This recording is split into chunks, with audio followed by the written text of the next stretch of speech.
आज जर आपले अधिकारी ऐकले नाही तर येणाऱ्या नागपूरला नाही तर वर्षा बंगल्यावर पण मोर्चा नेल्याशिवाय राहणार नाही. शेवटी या नवी मुंबईचा प्रश्न सुटला पाहिजे. अनेक नेते अनेक आमदार आपापल्या परीने सत्ता भोगतात, पण जसा शेतकरी आपल्या शेतात राबत असताना आभाळाकडे लक्ष देतो, आज पाऊस पडेल, उद्या पाऊस पडेल, आज बाजारभाव भेटेल, चांगला बाजारभाव भेटेल, पण कधीच गोष्ट होत नाही. त्याचप्रमाणे नवी मुंबईतील प्रकल्पग्रस्त असतील, सर्व नागरिक असतील, या नेत्याला निवडून देण्यासाठी कुठला पक्षपात बघत नाही. माझ्या नेत्याला माझं मतदान केलं पाहिजे, माझा प्रश्न सोडवतील.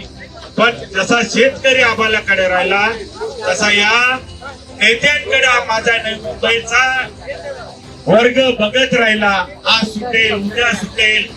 आज 23-24 वर्ष झाली त्या प्रकल्पग्रस्तांची जमिनी माती मोलनी घेतली, त्यांना पण आज स्वतःची जमीन राहिली प्लॉट तिथे, पण ते पण कशावर देतो, त्याच्यावर 99 वर्षाचा करार भाडे तत्वावर, म्हणजे ज्याच्या जमिनी गेल्या तो पण भाडे तत्वावर. आज सर्वांना माथेड कामगारांना दिले ते पण